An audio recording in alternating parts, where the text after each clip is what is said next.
By the time the gavel fell, Clara Doyle had $11 to her name, a wagon with one bad wheel, and a copper-colored hound named Scout, who hadn't left her side since the fever took her husband. She had just lost the only home she'd ever known as a married woman, 400 acres, a barn her husband built with his own hands, a well he dug the summer they wed, all of it swallowed by a banknote she never signed but was left to answer for. When the auctioneer moved on to the last lot of the day, a condemned one-room schoolhouse on the edge of town that the county wanted off its books, Clara raised her hand before she'd finished thinking it through. $12. The whole building, roof half caved in, windows boarded, weeds to the sills. The men on the porch of the Mercantile laughed loud enough for her to hear it walking home. A woman alone, buying a schoolhouse nobody wanted, with a dog for a husband, and a wagon for a roof. They called her a fool that day, and they meant it kindly, the way you'd pity a stray. She didn't argue, she just walked Scout down Main Street with her chin level, and her $12 spent, and neither of them looked back. Settle in, and let us tell you the story of Clara Doyle and her faithful dog, Scout. If you've ever been counted out before anyone gave you the chance to prove them wrong, if you've ever found something worth keeping in a place everyone else had already thrown away, tell us where you're watching from tonight. We have a feeling you'll understand this one. Willow Bend, Nebraska Territory, had never been a rich town, but in the spring of 1881, it had been a hopeful one. Clara had come there as a bride of 22, riding beside Thomas Doyle, in a wagon loaded with wedding gifts and seed corn, and for a few years, the hope had seemed justified. Thomas was the kind of man who woke before the birds, and still found time to whistle. He built their house himself, board by board, and when the well ran dry the first summer he walked 4 miles a day for water rather than let his wife go without, until he dug a new one deep enough to never fail. Clara kept the books, tended the garden, and each November put up enough preserves to see them through to April, with a little left to trade. They were not wealthy. They were, for a while, something better, steady. The drought came in the summer of 1885, and did not leave. It took the corn first, then the pasture, then the milk cow that had nothing left to graze on. Thomas mortgaged 40 acres to buy feed for what stock remained, certain the rains would come the following spring the way they always had. They did not come. He mortgaged another 40 the next year, and Clara watched the lines deepen around his eyes as he did sums late into the night by lamplight, moving figures from one column to another, as though rearranging them might make the debt smaller. It never did. By the winter of 1886, the bank in Willow Bend, run by a narrow soft-spoken man named Elias Pruitt, held paper on every acre the Doyles owned. It was Pruitt who came to the door in January, in a good wool coat, to explain with great patience that the note was due, and the bank had been more than generous already. Thomas asked for one more season, reminded him of 6 years of on-time payments before the drought, offered to sign over the remaining stock as further collateral if it would buy them until spring planting. Pruitt said the bank did not deal in seasons, only in figures, and figures did not care about rain, and offered no discount for a man's word or his history of honest dealing. He left a paper on the table, and a chill in the room that the stove couldn't touch, and Clara remembered, long after, the particular careful way he'd set his hat back on his head before he left, as though the whole visit had cost him no more than the walk to the door. 2 weeks later, Thomas went out in a hard sleet to check on the last of the cattle, and came back soaked to the bone, coughing. The cough became a fever. The fever became something the doctor in town, when he finally came, could only shake his head at. Clara sat up with her husband for 11 nights, boiling water for compresses she wasn't sure did any good, reading to him from the one novel they owned when he was too tired to talk, and on the 12th night, he was gone, and she was a widow at 28, with a foreclosure notice in the same drawer as his death certificate. The town was not cruel to her, not exactly. Willow Bend had its share of decent people, Mrs. Abernathy from the dry goods store sent over a ham, and the Reverend Cole offered prayers that Clara suspected were sincere. But sympathy, she learned quickly, was a currency that did not pay debts, and pity has a way of curdling into something else once it's clear a person intends to keep standing. When the bank foreclosed that spring, and the sheriff came with the paperwork, half the town turned out to watch, the way people turn out for any spectacle, telling themselves they'd come to help load the wagon, when really, they'd come to see how a woman carries herself when she has nothing left. Clara gave them nothing to talk about. She packed what would fit: her mother's quilt, Thomas's good boots because she could not bear to leave them, a small tin box of letters, and precious little else, and she did not cry where anyone could see her do it.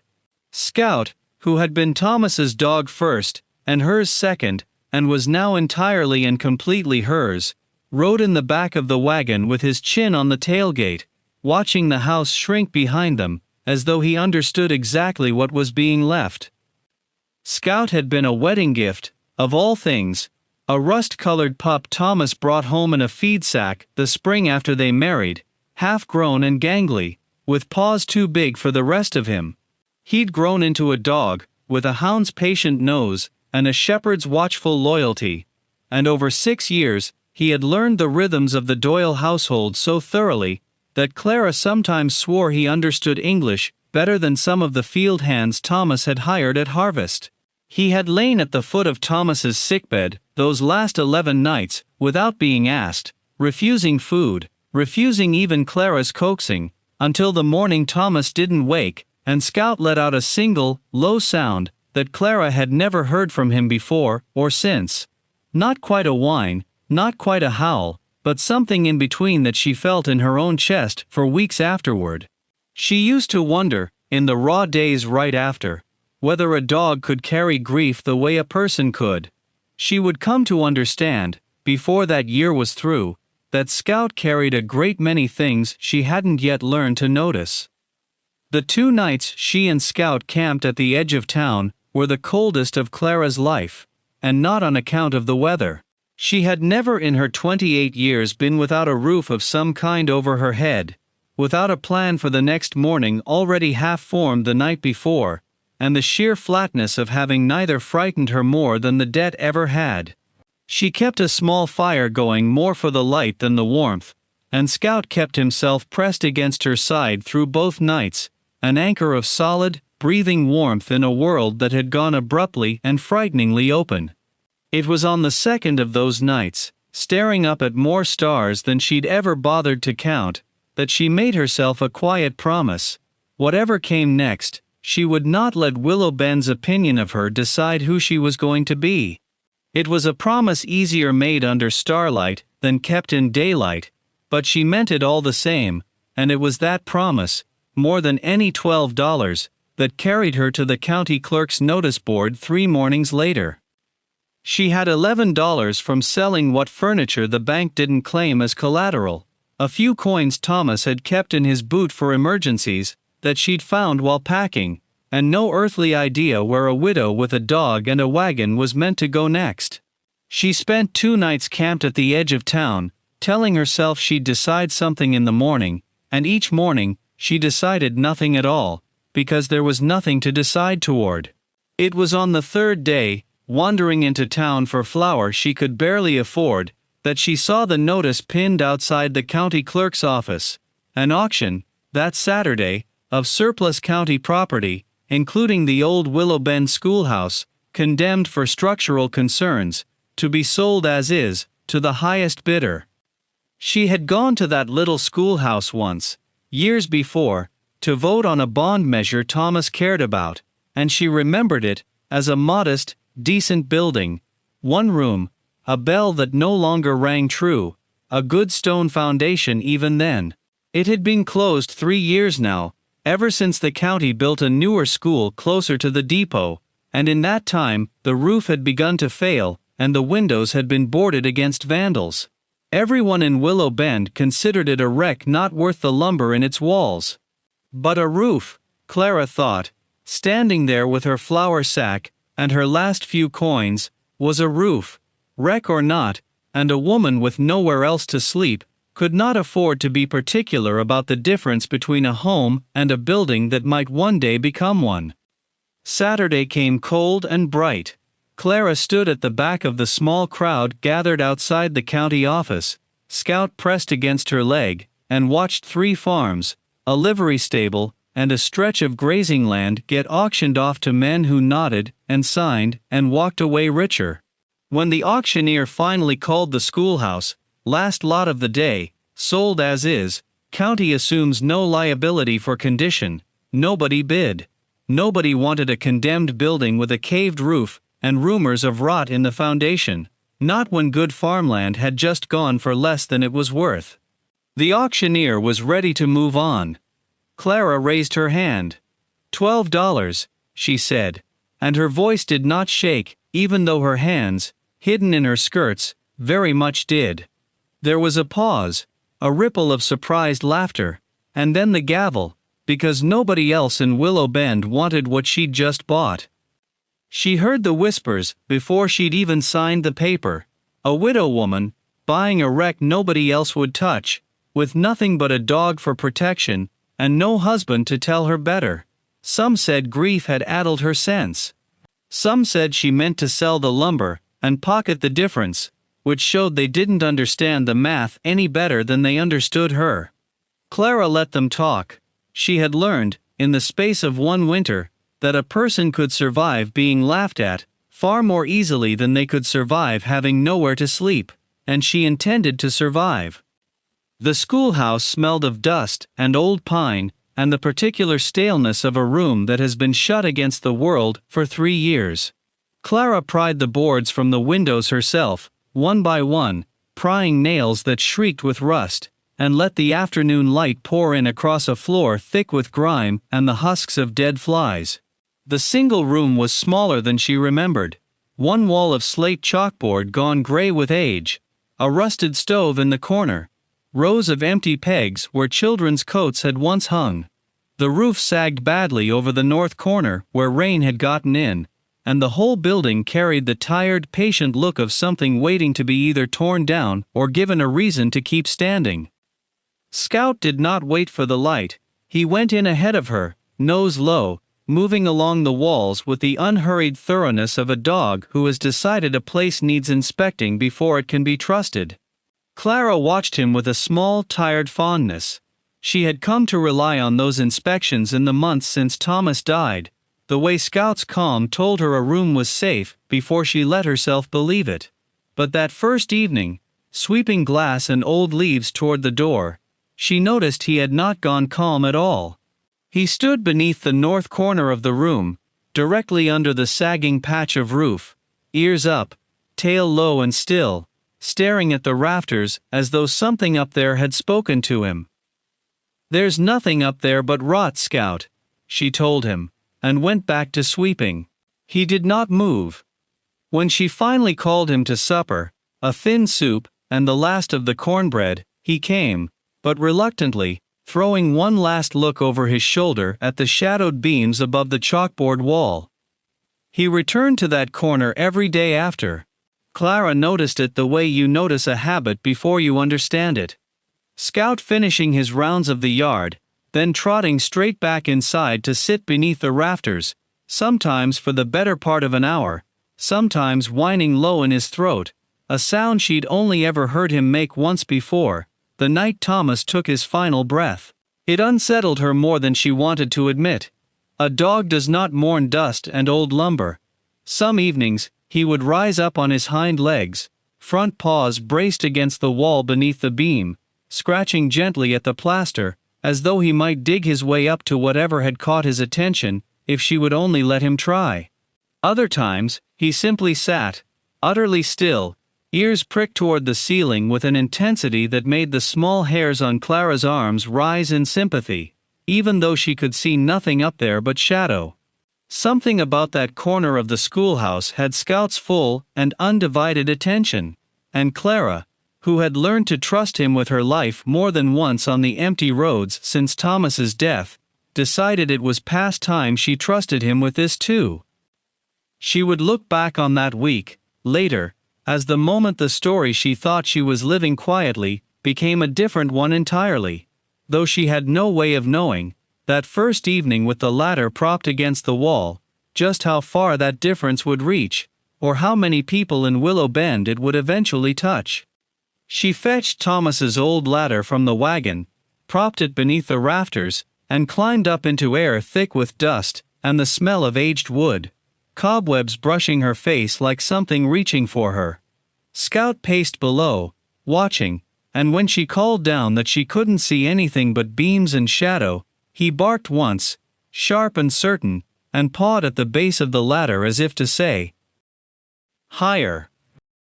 She climbed until her head nearly brushed the ridge beam, and it was there, wedged between two rafters where the roofline met the wall, that her fingers found something that was not wood at all, a shape too smooth, too deliberate, tucked into a hollow that looked, on closer inspection, almost carved rather than accidental.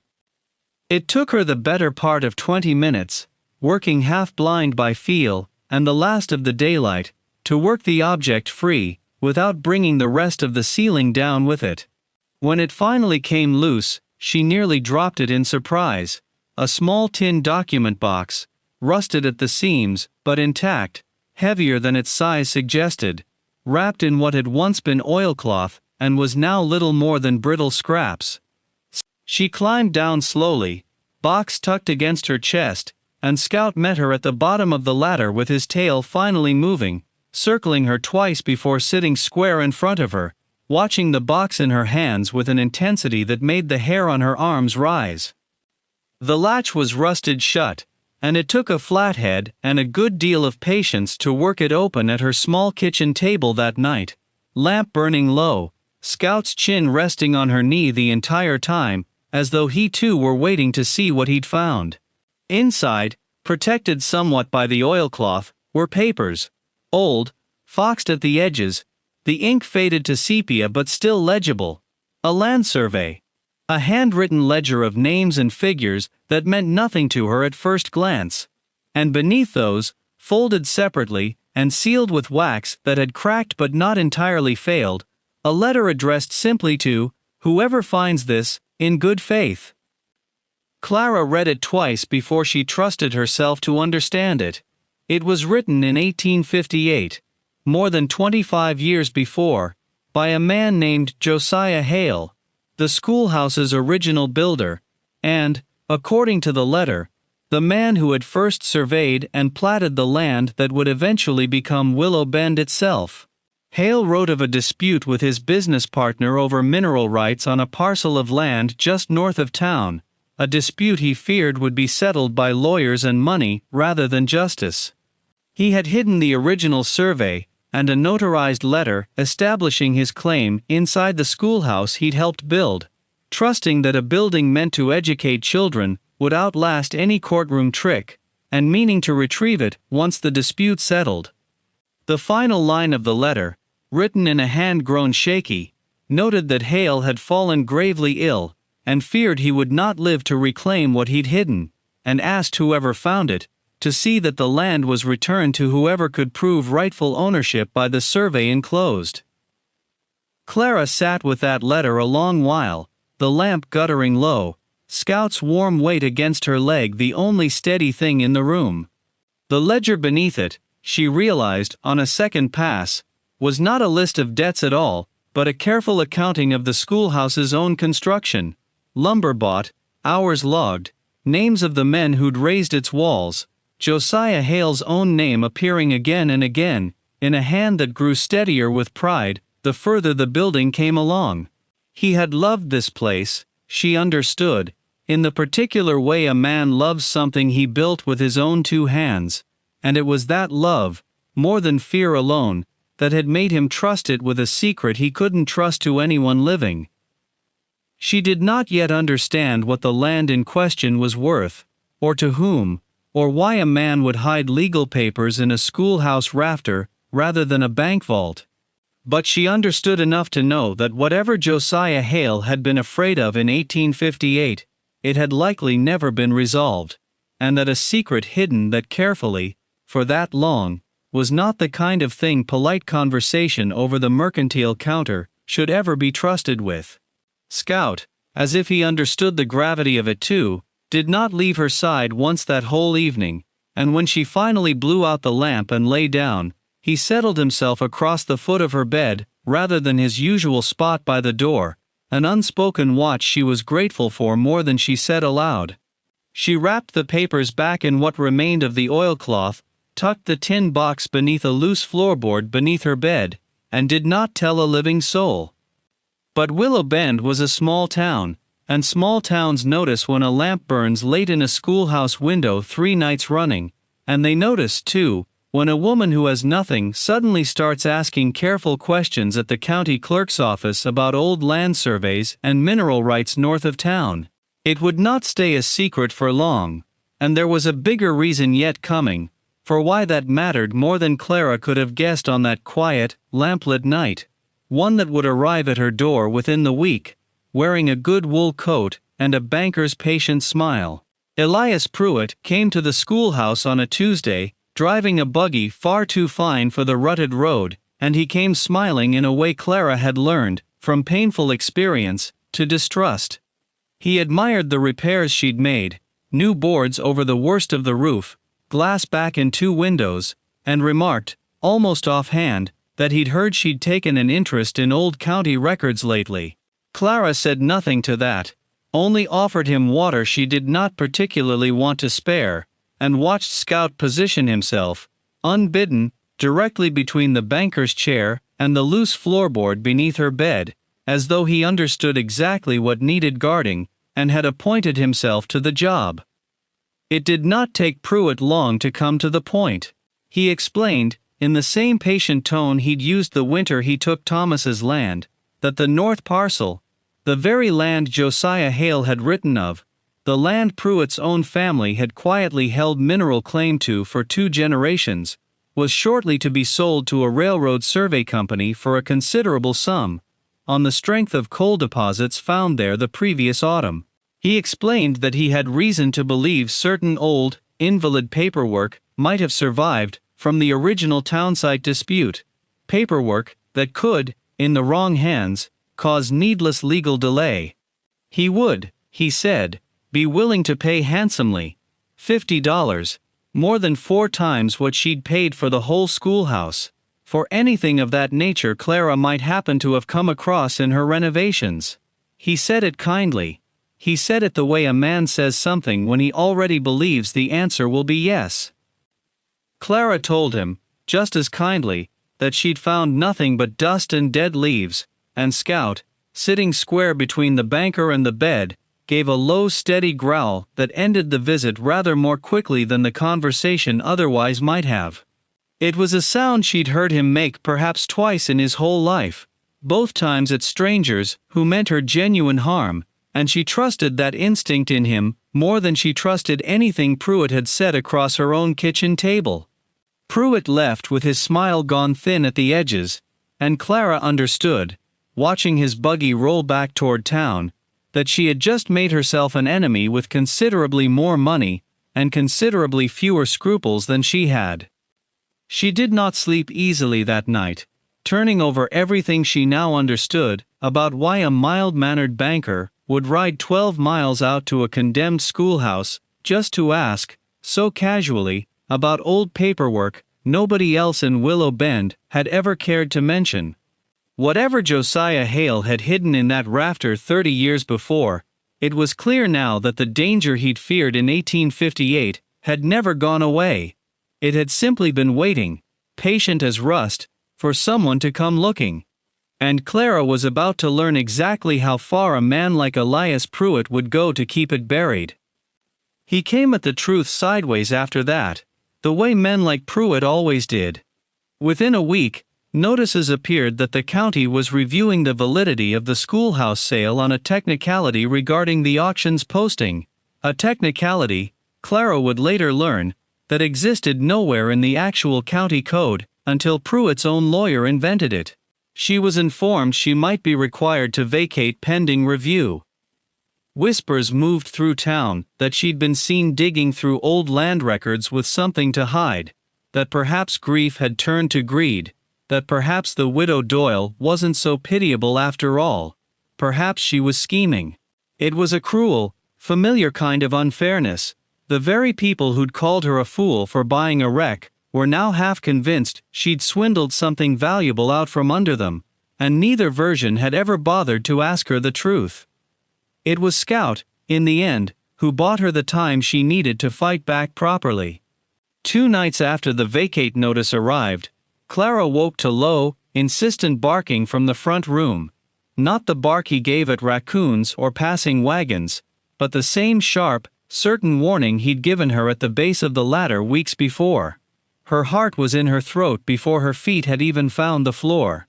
She came out with the lamp, to find the schoolhouse door forced half open, cold night air pouring through the gap, and a man's shape retreating fast into the dark toward a waiting horse.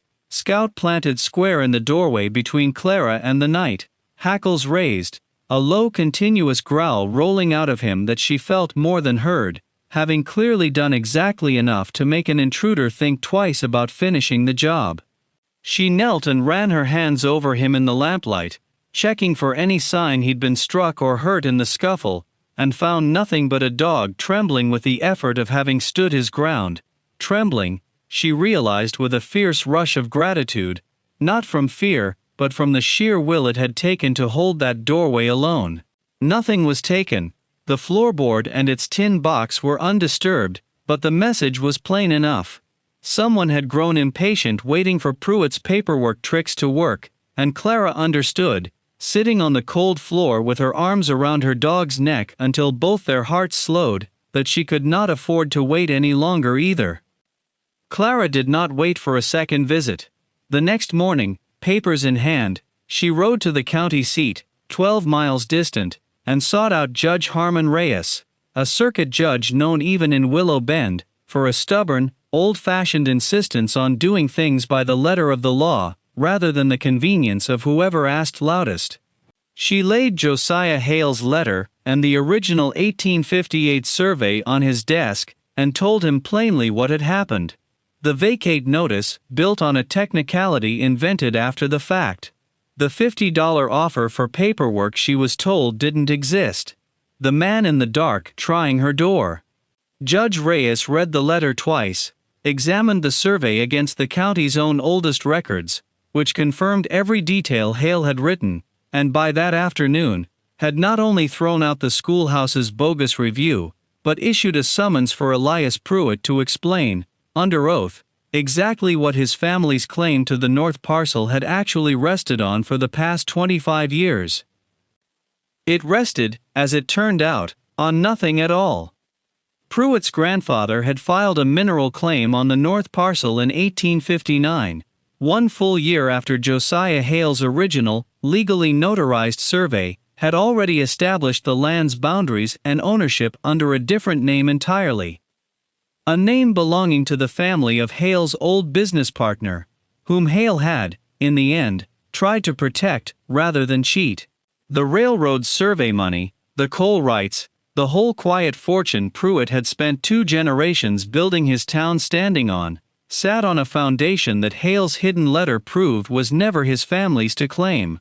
Pruitt fought it in the courtroom for 3 days, red-faced and increasingly desperate, but the paperwork did not lie, and Judge Reyes was not a man inclined to bend it for a banker's comfort. The claim was voided, the coal rights reverted to the rightful heirs, traced, after some searching, to a modest farming family 2 counties over, who had never known what sat beneath their cousin's old land. And Elias Pruitt, whose entire standing in Willow Bend had rested on money nobody had ever thought to question, found the bank's own investors considerably less forgiving than the town had been, once word got out exactly how that money had been made. Clara asked for nothing from the settlement beyond what was rightfully hers to ask. A modest finder's acknowledgement from the family who received the coal rights, grateful beyond words that a stranger's honesty had handed them a fortune they never knew existed. The family, a widow farmer named Sarah Kessler, and her 3 sons 2 counties over, rode all the way to Willow Bend just to shake Clara's hand and thank Scout personally, kneeling in the dirt to scratch behind his ears, while he leaned his whole weight into her gratitude, the way he did with anyone whose intentions he trusted. Clara used a portion of the acknowledgement to do the one thing that felt, to her, like the only fitting answer to everything that Schoolhouse had given her.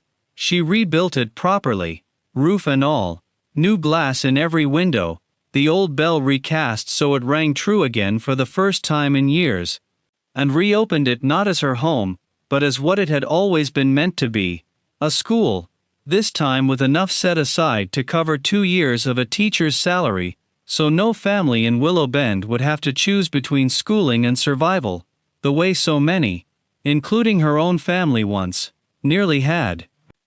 She kept one room in the back for herself, small and plain, with a good stove and a window that caught the morning light, and found she wanted for very little else. Scout took up his old post beneath the rafters from time to time still, though these days it seemed less like vigilance and more like habit, an old dog remembering a place that had once needed guarding, and had since become simply, peacefully, home. As for Elias Pruitt, the bank's investors proved considerably less forgiving than Willowbend had ever been of Clara. Within the year his name had quietly disappeared from the bank's letterhead, and the grand house he'd built on the strength of a claim that was never his, went up for auction not unlike the one that had once sold Clara her schoolhouse, though nobody in town felt much urge to laugh at that sale the way they once had at hers. The town that had laughed at her $12 purchase came, in the months that followed, to stand a little straighter when they said her name, and more than a few of them, passing the schoolhouse on their way to somewhere else, found themselves glancing up at its rafters and wondering, just for a moment, what else the world might be quietly hiding in plain sight. There's a particular kind of value the world likes to overlook, the value in things left standing after everyone else has decided they're not worth the trouble, whether that's an old condemned building, or a widow with nothing left but a dog and her own 2 hands.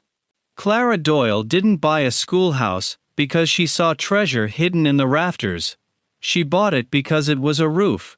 And roofs matter more than anyone tells you until you don't have one. The treasure, when it came to a woman who'd already proven she didn't need it to be worth something.